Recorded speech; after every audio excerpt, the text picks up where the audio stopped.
The second question was submitted by Nate W. of Chicago, Illinois. He asked, how far can science and religion interact? And should they at all? Dr. Hurd, your answer, please. Now, a lot of people like to take the separation approach. They believe in noma, or non-overlapping magisteria. But this is simply not possible because religion is always trying to take more than its share. Religion wants to take credit for both the facts and emotional parts, which doesn't make sense.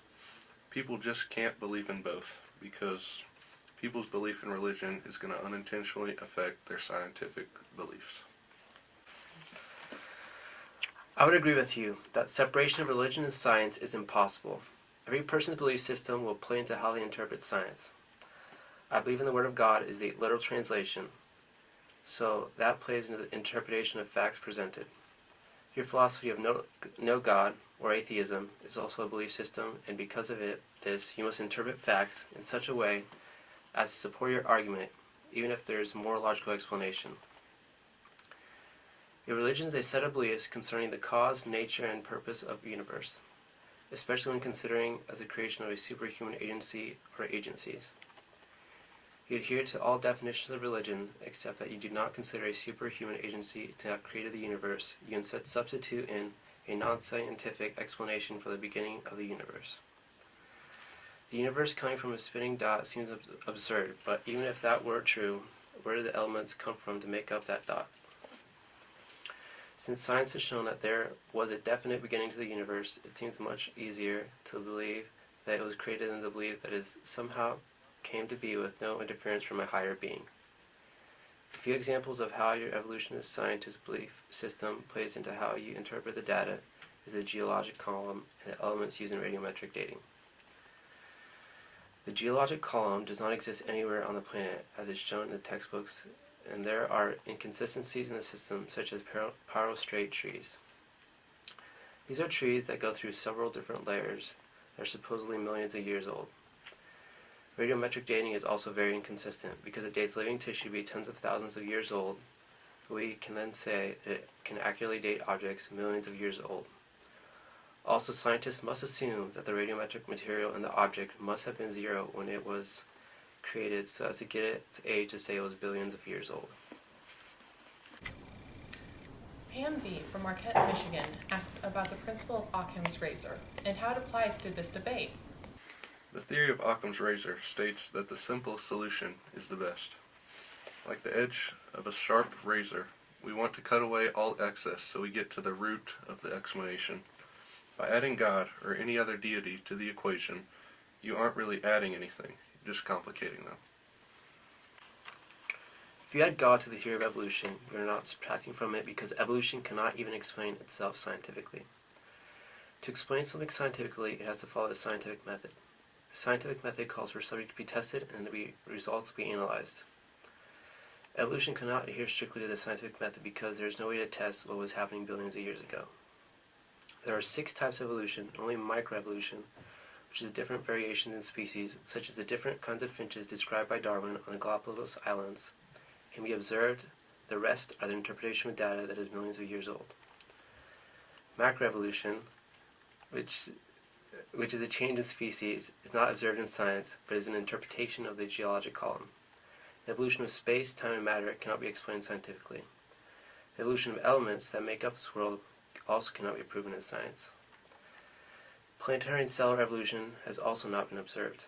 It is much easier to believe that a being outside of our elements can create a world that has order and law than it is to say that all happened by chance. Rachel S. from Stanford, California asked you to discuss your views on the Darwinian imperative. Dawkins and his Darwinian imperative. Like the tail on a peacock, religion has survived throughout the years, but it's simply a side effect, or a byproduct caused by natural selection. It serves no real useful purpose. Large groups equal survival, and religion is a large group. That's the only reason it's survived throughout the years. I don't have anything to argue with in this question because it already assumes that all levels of evolution are a fact, which I totally disagree with. One final question before the break was submitted by Natalie B. from Springfield, Missouri. She asked, are people naturally inclined to be religious? Just because we're psychologically primed towards religion doesn't make it right. It's in a child's nature to fight for a toy they want and be selfish. This is natural instinct, but it isn't necessarily best. Another example is moths flying towards light for navigation.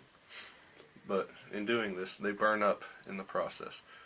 This self-destructing behavior is just like religion. Your thoughts, Reverend Smith? That is true. The natural inclination of someone towards something does not make it true in itself. It does not make it untrue, though. It can be said that the religious inclination toward religion has created social bonding, which has made the individual more functional society. A person's inclination toward anything does not give it more or less validity, based solely on the scientific model. Evolution, as I've argued earlier, is a religion in its own sense. At last they agree on something. We will be back after a short break with more questions for Reverend Smith and Dr. Hurd. God, why is there nothing good on TV?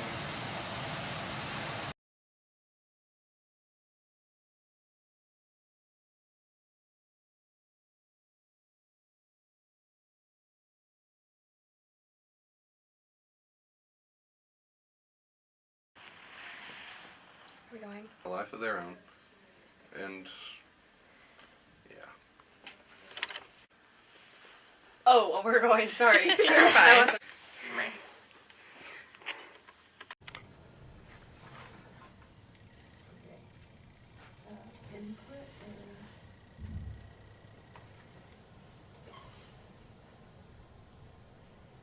Disagree with. Care. I'm assuming I was good.